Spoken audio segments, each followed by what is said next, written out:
मत्ती अमास की कथा कह रहे हैं। एक वो थे, राजा थे। उनकी घर रोज़ एक राजा थे। उनके घर में रोज़ एक साधु जी भिक्षा लेने आते थे। भिक्षा लेने आते तो एक उनकी बिटिया भिक्षा दे तो कहें धर्म बाड़े गंगा स्नान, और बहू भिक्षा दे तो कहे दूधो नहाओ पूतो फलो सुहागवती रहो। तो क्या कहते हैं, इस तरह रोज़ वो साधु महाराज आए, रोज़ जैसे बिटिया जाए तो बोले धर्म बाड़े और बहू जाए तो कहें सुहागवती रहो। तो ऐसे करके रोज़ वो कहने लगते थे। तो एक दिन बेटिया बोली अपनी मम्मी से कि भाभी भिक्षा देने जाती हैं तो साधु जी ऐसे बोलते हैं, और क्या कहते हैं वो हम भिक्षा देने जाते हैं तो साधु ऐसा कहते हैं। तो उन्होंने कहा अच्छा। तो उसकी मम्मी ने सुना। एक दिन बहू देने गई तो उन्होंने कहा दूध नहाओ पूतो पाओ सुहागवती बहू। तो दूसरे दिन जब बिटिया को भेजा तो कलें धर्म बाड़े गंगा स्नान। तो सामने आ गई। उनने कहा बाबा जी आप ऐसे क्यों बोलते सब महात्मा। तो उनने कहा कुछ नहीं, वो टाल मटोल करने लगे। तो क्या कहते हैं, उनने कहा कि नहीं उसका कारण बताया जाओ। तो कह नहीं तुम्हारी बेटी के सुहाग नहीं है। तो उन्होंने कहा कि इसका उपाय बताओ।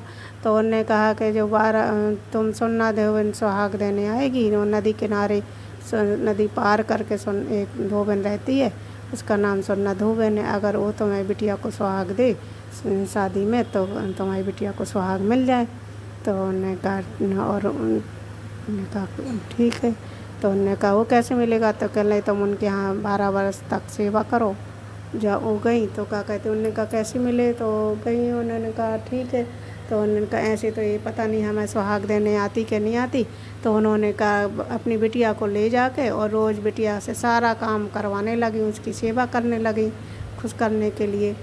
तो जब सेवा करने लगी तो उन्होंने कहा कि कुछ नहीं। एक दिन उन्होंने देखा कि 12 वर्ष हो गए हमारी बिटिया को सेवा करते, सुन्ना धोबे तो कुछ सामने आती ही नहीं, कुछ होश ही नहीं है।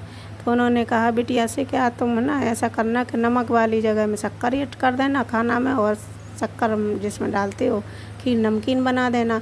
इस तरह थोड़ा उटपट खाना बनाओगी तो सामने सुन्ना धोबे ना आएगी। तो उन्होंने ठीक है।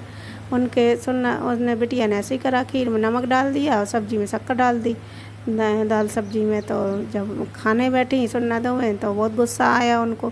तो उन्होंने कहा कि सब बहुओं को बुलाया। सुन्ना धोबे की 7 बहुएँ थी। तो उन्होंने कहा 7 को बुलाया, आवाज़ दी कि आज किसने खाना बनाया, और गुस्साने लगी।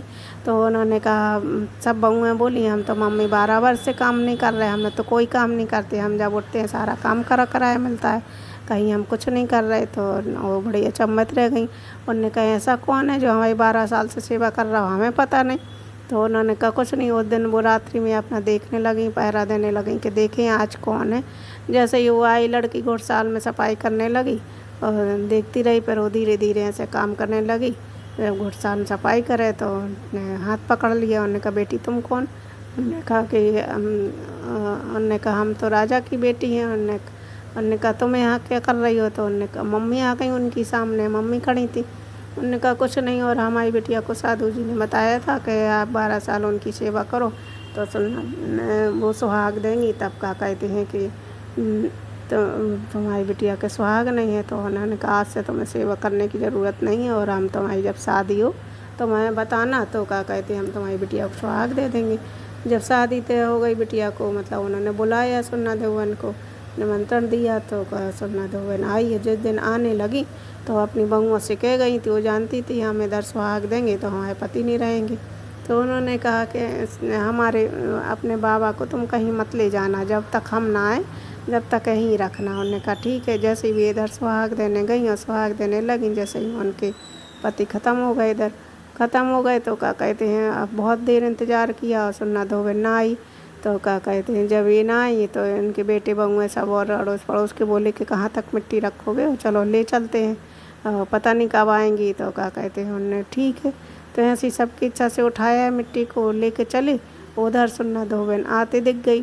तो वो समझ गई कि ये तो हमारी मतलब पति ही होंगे। तो उन्होंने कहा उधर जहाँ आई वो वहीं पर एक पीपल का बड़ा सा वृक्ष था। तो उन्होंने कहा कि कहीं नहीं ले जाओ, इनको यहीं रख दो। तो उन्होंने वहीं पर मतलब मिट्टी रखवा ली। मिट्टी रख दी उनने लड़के भगवान उनके सामने। तो उन्होंने करवा, कुछ तो उधर था नहीं पूजा के लिए, तो उन्होंने करवा लिया।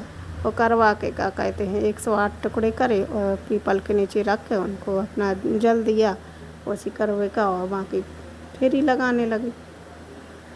जैसे 108 उनने करवा तोड़ के फेरी लगाई, तो जैसे जैसे उनके फेरी लगाती गई वैसे उनके पति में जान आती गई, उनके पति जिंदा हो गए।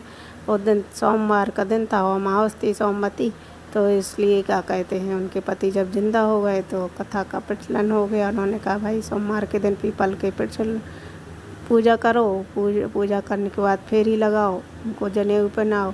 जो वो सामान लिए थे मिट्टी में दाह संस्कार के, उसी से उन्होंने अपना पूजा कर ली और उसी से उनको कलावा चढ़ा, जनेऊ पहनाया, जनेऊ पहना के 108 फेरी करें। जैसे उनके पति जिंदा हो गए, जैसे उनकी राखी वैसी सबके राखी कहानी थी से।